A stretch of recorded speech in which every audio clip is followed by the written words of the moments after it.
পাকিস্তানের এক ওস্তাদ তার ছাত্রকে জিজ্ঞাসা করছিল, বাপ এতদিন তো তোরে পড়াই, আজকে আমি তোরে জিজ্ঞাসা করব, উত্তর দে, পারবি? বলে, ওস্তাদ জি ধরে দেখেন, আপনার এলেমের কাছে তো আমার এলেম কিছুই না, কিন্তু কি শিখলাম একটু বলি।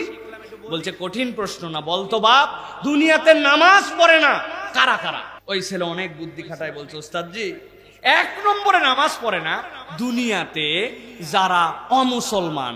চিৎকার করে বলতে হবে, অমুসলমান কি নামাজ পড়ে? হিন্দু ভাইরা নামাজ পড়ে? খ্রিস্টানরা নামাজ পড়ে? তাহলে কে 1 নম্বরে নামাজ পড়ে না? অমুসলমান। বলছে, বাহ দারুণ বলছিস তো, এবার 2 নম্বরটা বল। বলতো, ওস্তাদ জি 2 নম্বরে দুনিয়াতে যারা অজ্ঞান আর দুনিয়াতে যারা পাগল এরা নামাজ পড়ে না। অজ্ঞান লোকের উপর কোনো নামাজ আছে? এর হুঁশই নাই, এর ব্রেনই ঠিক নেই, এর নামাজ কি? যদিও কিছু পাগল উল্টা পাল্টা পড়ে, কিন্তু এটা নামাজ হয় না। তার মানে অজ্ঞান আর বেহুশ আর পাগল এ নামাজ পড়ে। বলছে, দারুণ উত্তর দিছিস। তার 3 নম্বর কে রে? বলছে, ওস্তাদ 3 নম্বর হচ্ছে দুনিয়াতেই আছে, এখনো কবরে নামায়নি, মরে গেছে। মরা মরা মানুষ কি নামাজ পড়ে? কথা বললেন না, মরা নামাজ পড়ে নাকি? মরার নামাজ আমরা পড়ি, ঠিক কি না? ওই নামাজের নাম কি? জানাজা। তাহলে ওস্তাদ বলছে, সাংঘাতিক উত্তর দিছিস তো বাপ। তাহলে 1 নম্বরে নামাজ পড়ে না কে? সবাইকে বলতে হবে কে?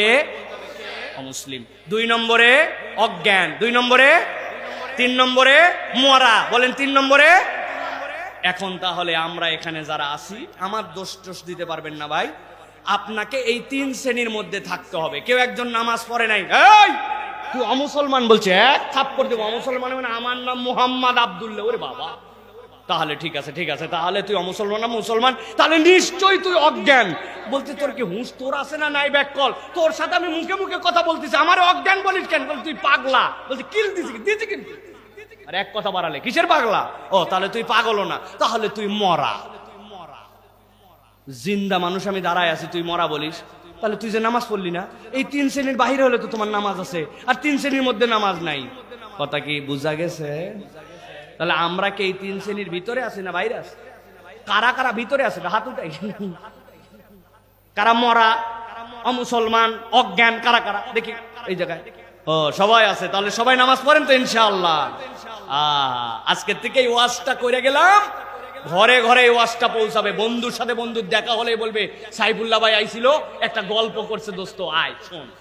পারবেন এই গল্প করতে? মনে থাকবে তো ইনশাআল্লাহ? আর কোনো ডোজ দেওয়া লাগবে না, বাকি ডোজ ওই বুঝে খা, সারাদিন বুঝবে। দেখা হলে আবার ওই গল্প বলবেন ওর সাথে, যদি নামাজ না পড়া দেখেন আবার ওই গল্প। বিরক্ত হয়ে আপনার দিকে হয় নামাজে আসবে, নয় আপনার থেকে দূরে যাবে, যে কোনো একটা। শয়তান সাথে নিয়ে ঘোরার দরকার নাই।